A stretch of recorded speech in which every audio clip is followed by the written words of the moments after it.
What is going on, everybody? Welcome back to another very special edition of the Burnout Brighter podcast. This month, we are teaming up with RaiseTheGame and Ukie for UK's Black History Month, where we're talking to a bunch of amazing creators, presenters, and people from all over the industry from the United Kingdom to spotlight their achievements and so much more. My name's Matt. I'll be your host for today's events. I'm joined, as always, by my wonderful co-host, Destiny. Hey. And on this edition of the podcast, we are joined by two fantastic creators who consistently work to make the industry a better place. From Streamcast, we have Andy and Isaac joining us today. Thanks for coming on, guys. Anytime. Ooh, that's a lovely intro. To see you here. Yeah, and I told you it would work. Yeah, Actually, there we go. You know what, Isaac?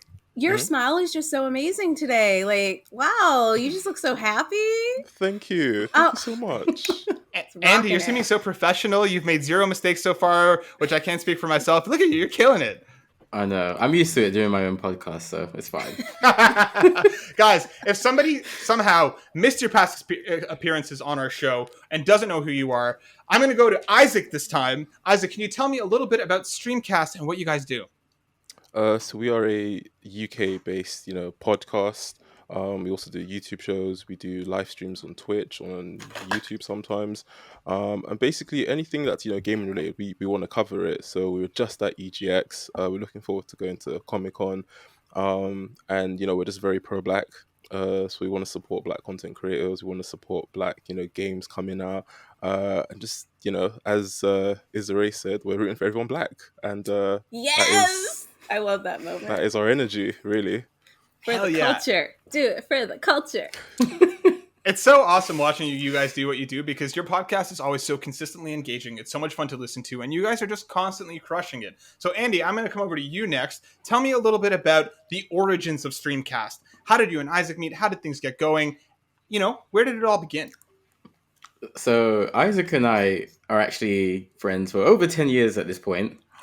So, we know each other well, and he can't really rattle me anymore. So, we have a good friendship. Are you sure about that?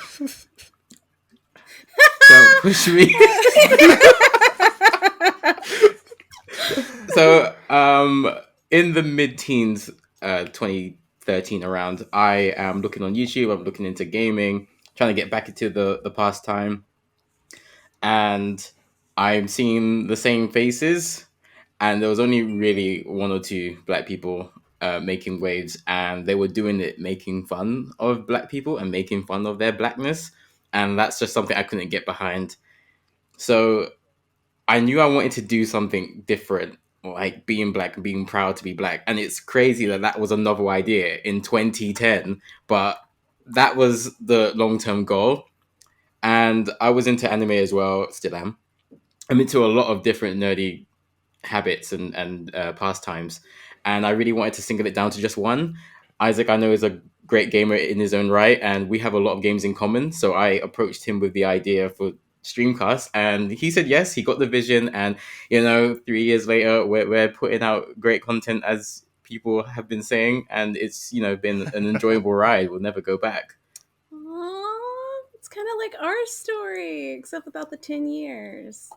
Yeah. It's like 1 year, I think. You still got chemistry. Almost. No, we do, absolutely. Mm-hmm. Yeah, no, everybody says that. We have such good chemistry. I say dumb stuff. Destiny gets mad at me. That's pretty much the run of show, but it works for us. So something I want to know about. So it's been 3 years now since you've been kicking ass the entire time. I'm going to say, because it's been amazing watching you guys grow. Thank you. What are some of the most surprising moments of your journey thus far? Like, what, looking back, and seeing where you guys are now, what are some of the things that you look back and be like, you know what, we did this right, or this really surprised us, or how does it feel being where you are now? Is that to both of us? I guess. Yeah, whoever wants to jump on it. Isaac, do you want to go first? Go, Isaac! Go! All right. Still thinking, but I guess off the top of my head, I know people drift as you grow. So I guess this isn't really about Black History Month. It's just about me and my friends, I guess. But it's been really nice keeping in touch with Andy and doing something that we both love for so long. And I'm pretty sure without Streamcast we'd still hang out and be friends, but probably not to such a degree. So yeah, it's really nice that my pastime is so enjoyable, and I get to spend more time with people that I really like. So yeah, like every time things get rough, or I'm like, oh, this is long, I don't want to work tonight. I'd rather just watch some Netflix. I'm like, I like these guys, and I kind of I want to keep doing this. So yeah, it's pretty cool. I've enjoyed all 3 years. Oh, amazing! That's so That made me sweet. really happy. That actually. was really sweet. It was like a Hallmark moment. I was gonna say, in about 4 minutes, we went from he can't rattle me anymore to him being genuinely kind of nice. So that was nice, guys. Look at you. You never Yeah. know with Isaac. You never Exactly. Ironically, he's just rattled me with that. So, I guess for me, like things that surprised me have been like people taking to our content. So it is really a difficult step to actually put yourself out there, and we've covered this before. But yeah, like having people like yourselves or Mr. Midas, people that we love as well, like Melanin Gamers, the Nerd Alternative, like mutuals coming up to us and saying we really enjoy your podcast. This moment when Isaac said this was really funny, or I love your streams. Like stuff like that is like, raw. We should keep going. Like we're doing something right here, and I'm glad I'm doing it with some of my favorite people ever. So before we kind of move into the second part of the podcast, what I wanted to ask to kind of round out this first section is, what are your plans for Streamcast going forward? What are some of the goals that you have for yourselves in the industry? Before we get to the industry as a whole, what are some plans that you guys have for yourselves? Where do you want to see Streamcast go? Again, open question. Whoever wants to jump on it. Okay. Destiny, go. Where do you want to see Streamcast go? Okay, so I'm glad you asked, because I was really hoping that you would ask me first. You're welcome. Yo, I just want you guys to like be bigger and greater, and then I don't want it like, not that I have anything against Kind of Funny, but I want like us to have our own version of Kind of Funny. You see what I'm saying? Like I want that to be Streamcast. Like whenever somebody's talking, and us, but whenever somebody's talking about like the dopest podcast, I want them to be like, yo, have you listened to Streamcast? Like I want that to be the default that we go to. There's nothing against Kind of Funny. I've never listened to them. I heard they're great, but I'm here for the culture and for the Black people. So I want us to succeed for us. Yeah, I'm a pull of Issa. I just want all the Black people to succeed that are here. Not that I don't want white people to succeed, Matt. I want you to succeed too. Thank you. But first, I want us to succeed. I agree. I know that sounds shitty, but like legit, I just feel like we need we need this. And like we were talking to a couple other people, and we're on the frontier. Like we are building that foundation. We are making those steps for those who are going to come behind us. And it's such a new niche that it's going to be like, we're going to be like Oprah, like the first talk show host who was the best of the best at the time, right? Like for her content. Like I think she's the only one who gave her entire audience cars. I want us to be at that level where I'm like, look under your seat. Just kidding. I don't know where you live, but you know what I mean? Like I want us to be at that level. I want us to be talking at panels, which you guys are kind of already doing. But like, when people talk about just creators and like presenters, like I want you to be in the top 10, right? Where it's no question. It's not just about like, oh, like the first Black person to da-da-da-da-da-da. It's just like Streamcast out there representing, doing what they've always done to the best of their ability. So yeah, that's what I want to see for you guys. Snaps, that's a good answer. So much love for that. I'm gonna echo a lot of that. Yeah, I think Streamcast can only get bigger and better. I think we've got the foundation. We've got everyone in the team, and everyone in the team has their strengths. There's no reason why we can't succeed.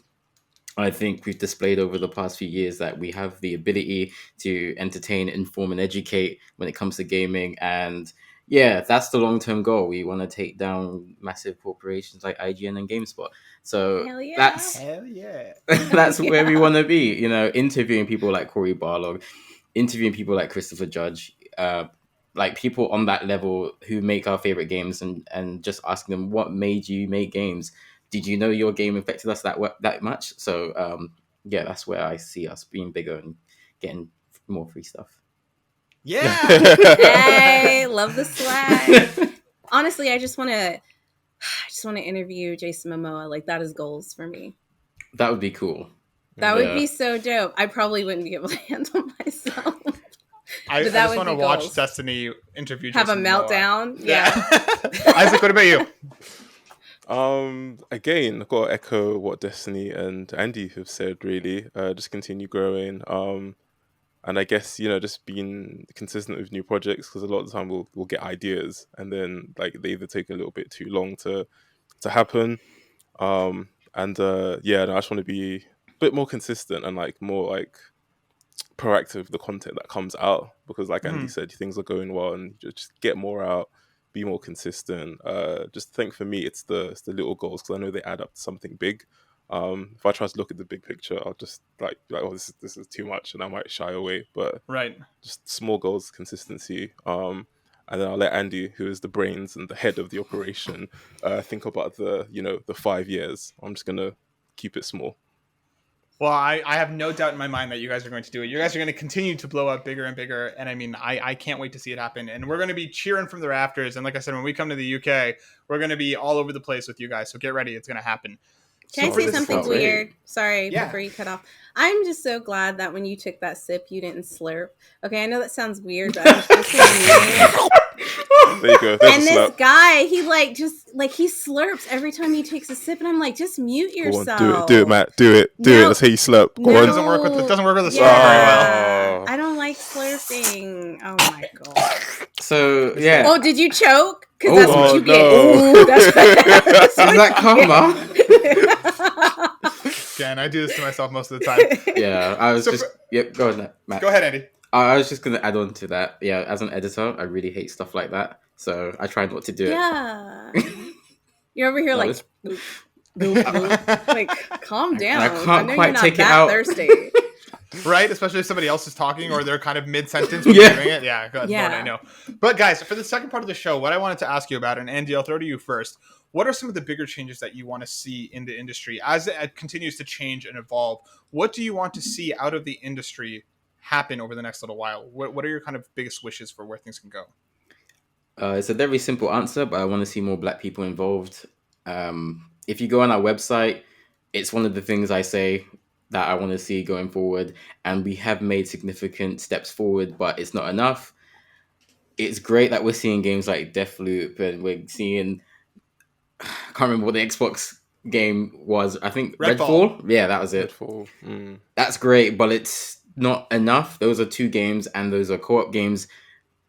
Black people like single player games too. We like narrative driven experiences. We need to see those games in God of War. We have mythologies here. We have Yoruba mythology. Why don't we put out a AAA game where you're in Nigeria and you're fighting gods? Let's see it. Let's have it.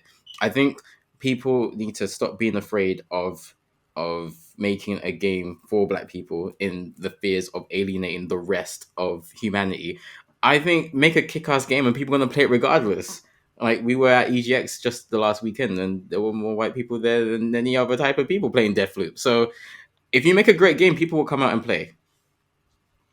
I think that's Straight so well up. said, especially because like we're seeing more games come from other cultures, and again, these games continue to blow up, and it's like, why not have more experiences, more variation in the stuff that you can experience? It makes the world a better place. Isaac, what about you? Where do you want to see things go? Honestly, I've just got to echo Andy. It's come to the point where all I play is single player experiences, and none of them really do have a Black protagonist. And it's really dawning on me that a lot of my best memories and experiences with games are with protagonists that don't look like me, and that kind of needs to change. And I'm really excited for Deathloop. Don't get me wrong, but it's not my go-to genre. So I'm glad it's happening, but a bit more is needed. And to go off what Andy said, like, there are so many other mythologies out there. Like, there's so much you can do. If it's a good game, it's a good game. Like, there are larger than life characters. For example, you've seen them in American Gods, like Anansi. Whoa, I was What a thinking about character. that. They should Yeah. make that into a game. That would be Right? dope. 100% play that. It's funny. So Andy mentioned about EGX, and there's one guy, Pyro Kid Sosa, like, he's put out a game. It's only like 4 levels. It's not quite finished. He's done it for his masters. It looks absolutely amazing. People came to it, played it again. Some kid came along and just started speedrunning it. He loved it so much and just got the concepts really quickly. And just more of that, please. Like, it's the talent is there. Just needs to be, cultivated and just take a chance, because it's good. It's good work. Can't be the same old, same old. It doesn't sell. All it does, It but you're does, missing but out. You're yeah. missing out on something else. Yeah. Diminishing It's returns. really dumb. Like if Japan can make games that only feature Asian people and they still sell the way that they sell, why would you think that games featuring other races wouldn't sell as well? To be fair, Japan's like, fuck y'all, we're gonna do our own thing. And I literally think that like moving forward, that's what's gonna have to happen. Like we're gonna have to like carve our take our spots in the game industry and start producing, because I think right now we're relying too much on like AAA companies ran by majority white people to be like, hey, we want our stories told too. And they're like, look, we're already making this with Todd and Bob and it's kind of selling. So not sure if we really want to go talk to Hakeem and like Taniqua about it. I'm sorry, those are such terrible names. Apologies to Taniqua. Your name's not terrible. Oh, sorry. If that's Destiny a real just has an name, agenda. I'm really sorry. So, yeah. You know it is. Yeah. Tariq and Tanika, great names. Tamika is nice. Yeah, I said think they're great Taniqua. names. Taniqua. I think He's all the just names you saying said that. were great. Like, Okay, they're not bad names. Don't Look, be offended by Destiny, you're trying to make me look How bad, is guys. Isaac positive PR guy?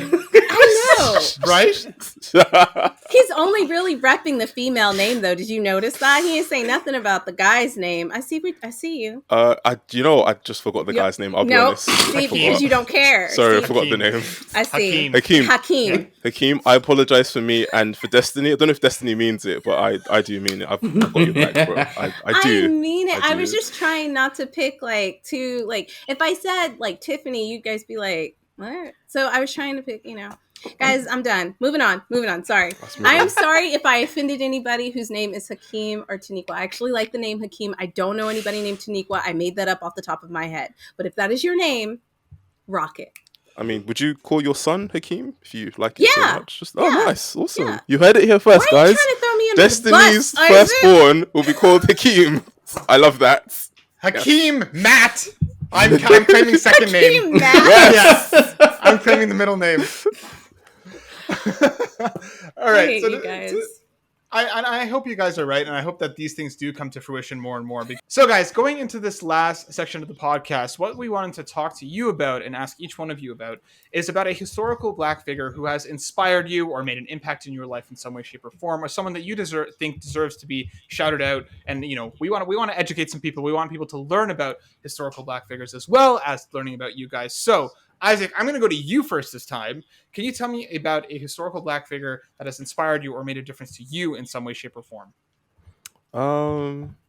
Yeah, I guess this is one I discovered recently. Her name's Bessie Coleman. So she was the first African American / Native American. So I think she had one parent each to be a pilot.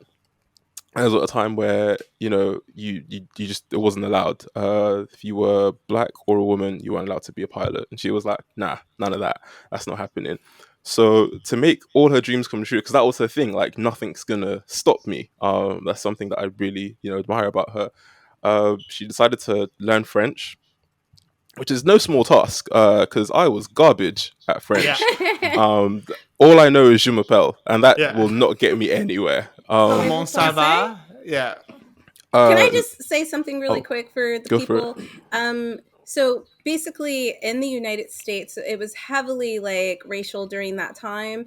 And so a lot of Black people, entertainers and things like that actually ended up in France because it was much more lax. So just for people who didn't know that, like there wasn't as much racism. So you had people like, God, I can't think of it. Josephine Baker, who's actually very famous in France, but she started out in the United States. So just like FYI, if there's people you haven't heard about and then they're like, why'd they go to France? Because they were much more open to diversity in France. So that's really cool. Yeah. Tell the rest of the story. Okay, cool. And then she moved to France. She spoke to, I think, one of the top pilots. I can't remember his name. I think Fokker. I'd pronounce it, but I know it just counts as a swear. But yeah, that was his name. And learned a lot from him, taught her how to fly. And then, she realized she can't really do much of this because there weren't any airlines back then. So she became a stunt pilot. There's a word for it. It begins with B, but I cannot remember. Um, and she'd do that. And a great thing was she was always an activist. So she wouldn't do a show if, black people weren't allowed to enter. She'd be like, nah, not happening at all. Was very strong-willed, did some really crazy stunts and whatnot. And yeah, as sad as it is, just before she died, even though her plane wasn't quite up to scratch, she still wanted to go and perform and do her stunt. And it was just because nothing could stop her. Unfortunately, that led to her death because she was warned this plane isn't fit for operation, but she still went and did it. But I still do respect the fact that if she wanted to do something, she'd just go and do it. And yeah, I think just the fact that she was told no, she learned a whole language, went and made her dreams come true, made something out of it, used that as a platform for activism. It just makes me think, what's getting in my way? Why should I slow down? Why should I stop? And yeah, I think she's just really cool. So yeah, that's my person. Thank That's you Bessie for amazing. Coleman. that. Great pick. Great Yes, pick. thank Oh, you so thanks. much. That And is a guys, good we pick. will be posting all the information down below. So if you'd Mhm. like to learn more about Betsy, we got you. Yeah, exactly. Andy, what about Mhm. you? Let's do someone that's inspired you. So mine is Muriel Tramis, and I found out she is she is the first black female game designer. Oh. Okay. Yeah. So she was born and raised on Martinique, which I think is a Caribbean island. Mm. She found her way to France, but in between getting to France and Martinique, I think she developed military drones. She was working on like military stuff, and after a while, she discovered that she didn't enjoy doing that, and her passion was games. It was games from an early time, something that's common in a lot of content creators today. She loved board games, and she wanted to make some that told her story or a story that she could relate to. So she joins this French studio called, I think it's Cocktail Studios, and she develops a game called Miwolo or Miwilo, and that is basically a game based on her island of Martinique, and it covers the volcano attack, the eruption, I should say, that killed about 29,000 people. And it was very interesting to find out more about this information because I didn't know anything about this game, and this is something that's not very common knowledge. So the fact that people have been in the past making games covering, the black story, and I believe she made another game where you were either a slave or you were something in that kind of dynamic, and you were trying to like kill the slave owners. So you had to like manipulate and persuade slave owners to like. Yeah. I'm sorry, I just saw his face where he was like, I mean, it's a good motive. I'm interested. I'm interested in this game. Finding out more. Keep going. So they had certain mechanics behind the game, like talking was a very strong piece of the game where you had to like get away or you had to trigger traps. And yeah, essentially you were, a slave working with other slaves and you were killing the slave owners. And I mean, that sounds like a great game to me. And she has gone on to win many awards for her work in games. And she's actually fought for women. So one of her quotes is, in like very early age, boys are very much pushed towards the hard sciences, and girls are pushed towards stuff like art and psychology and stuff like that. And she believes that getting to kids at that early age is really where you get more women in games or in the hard sciences, in engineering, because a lot of those subjects you just see a lot of men around. And it was the same for me at uni, like maths and engineering, they were very male dominated, and I don't see why not, because women are just as intelligent as men, if not more so. So they should be making games, they should be writing screenplays, they should be directing stuff. So that's why Muriel stands out for me as a notable black figure. Hell yeah. That was dope. And again, we'll have all the information down because I got to find out about these games. Like, Yeah. I'm ready. But That's incredible. I just wanted to say, like, you're absolutely right when you're talking about like the industry and girls being pushed in one direction and boys being pushed in another direction. And even when women try to get into these fields, they aren't really taken seriously. They aren't given the same amount of support. So, like, personal story, when I was going for my master's in special effects and animation, the teacher, before he even knew what we were capable of, put a male buddy with all the female students. Wow. In the classroom. He happened to be Asian. But I was just like, there is this kind of mentality, like, and the reason why I say he happened to be Asian, because it's like this male mentality that women just aren't good enough, can't succeed. And part of the problem is, like, you don't give them a chance. And then you don't support them when they come up against a problem. You already assume that they're going to be pretty shit at it. And that's terrible. So moving forward, if you're a guy and you're a teacher or a professor or anything like that, don't fucking do that. Don't do it. Seriously. I think that applies to any walk of life, not just teaching or being a professor. Like, even something as, content creation. If you're working with a woman, don't talk all over her. Yeah, exactly. Let her speak. Let her get her point across. Just assume they're as good as you, right? And then work from there. Don't let the vagina get in the way. I do not understand why the vagina and the boobs has anything to do with what's going on up here. But it's like they see that and they're like, I don't know. She has tits and ass and a vagina. She might not be able to solve this math equation. It's stupid. It, like, when you think 100%. About it that way, it's really ignorant. But okay, I'm sorry, I took up too much time. No, it's all good. No, you're 100% right. And Andy, Isaac, from both of you, thank you for picking such inspirational, incredible people. Absolutely. As Destiny said, there will be links about them in the description below, so you can go learn more about them. Guys, before we go, I have to ask for your socials and where people can find more about you each and about Streamcast. So Andy, let's go to you first. Where can people find you and Streamcast? Yeah, you can find us on Twitter and Instagram, Streamcast_. Subscribe to us on YouTube, youtube.com/Streamcast. And follow us on Twitch, twitch.tv/StreamcastTV. Amazing. Isaac, what about you? Where can people find you if you want to share your personals? I do not. About them digits, Isaac. Fair enough.